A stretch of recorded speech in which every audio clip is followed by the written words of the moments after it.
تو یہ مہربانی ہے نبی پاک علیہ الصلوۃ والسلام کی کہ ہم پر اجتماعی عذاب نہیں آتا، مگر ایک چیز ہو رہی ہے ہمارے ساتھ۔ علماء فرماتے ہیں کہ پہلے کے لوگوں کے عذاب میں جسم بدل دیے جاتے تھے، ان کے چہرے بدل جاتے تھے، آج اس امت کا عذاب یہ ہے کہ ان کے دل بدل دیے جاتے ہیں۔ اللہ فرماتا ہے ہم پھیر دیتے ہیں ان کے دلوں اور آنکھوں کو۔ حکیم الامت مفتی احمد یار خان نعیمی رحمت اللہ تعالی علیہ یہ آیت ذکر کرنے کے بعد فرماتے ہیں جس کا دل بدل جاتا ہے نا، اس کے اندر تین چیزیں آ جاتی ہیں۔ نمبر ایک، اس کو اطاعت میں لذت نہیں ملتی ہے، یعنی عبادت میں مزہ نہیں آتا، نماز پڑھے گا تو بور فیل کرے گا، کسی نیک کام کی طرف بلاؤ اس کو مزہ ہی نہیں آئے گا، اس کو لگے گا میں قید ہو گیا ہوں، میں پکڑا گیا ہوں، میں پھنس گیا ہوں۔ اللہ نے بنایا اور میرے دل کو اللہ کی یاد میں مزہ نہیں آ رہا، اس کا مطلب کیا ہوا؟ حالانکہ دلوں کا سکون رب نے خود قرآن میں فرمایا ہے، الا بذکر اللہ تطمئن القلوب، بے شک اللہ کے ذکر میں دلوں کا چین ہے۔ جب رب نے دل بنایا اور رب فرما رہا دلوں کا چین میرے ذکر میں ہے، مجھے کیوں نہیں مزہ آ رہا؟ کہیں دل بدل تو نہیں گیا، کہیں دل پلٹ تو نہیں گیا؟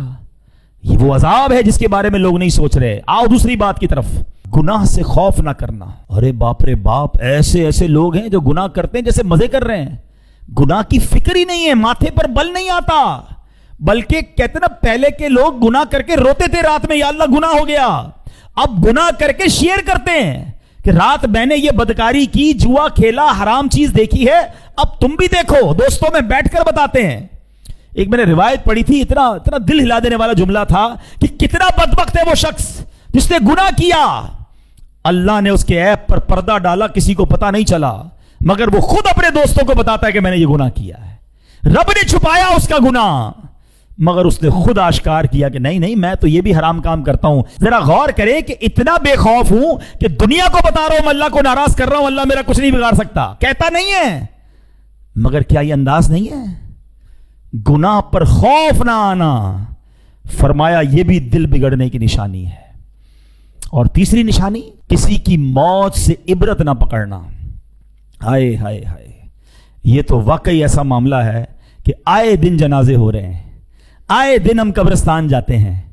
کووڈ کے زمانے میں تو کیسے کیسے لوگ چلے گئے، اور آج بھی روز جا رہے ہیں، ہمارے آس پاس سے جنازے اٹھتے ہیں، اور جوان لوگ بعض اوقات چلے جاتے ہیں، ہم حیران ہو جاتے ہیں کہ یار 20 سال 25 سال 30 سال 40 سال، کل ٹھیک تھا فوراً چلا گیا۔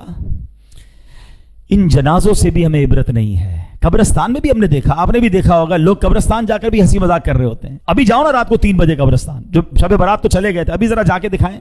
نہیں رات کو قبرستان جانے میں خوف آئے گا، اکیلے کیسے گریو یارڈ میں جاؤں گا؟ آج تمہیں زندہ ہو کر قبرستان جانے میں خوف آ رہا ہے، 4 دوست بھی ساتھ لے جاؤ، جب یہی دوست کاندھے پر اٹھا کر قبر میں ڈال آئیں گے تب خوف نہیں آئے گا؟ تب کی تیاری کب کرو گے؟ ورنہ کہیں بگڑے دل کے ساتھ دنیا سے چلا گیا نا، پھر تو مارا جاؤں گا۔ اگر عبادت میں دل نہیں لگ رہا تو اللہ سے ہی مانگو۔ دیکھو نبی پاک کی دعا کتنی پیاری ہے، اللہم اعنی علی ذکرک و شکرک و حسن عبادتک، اللہ میری مدد کر۔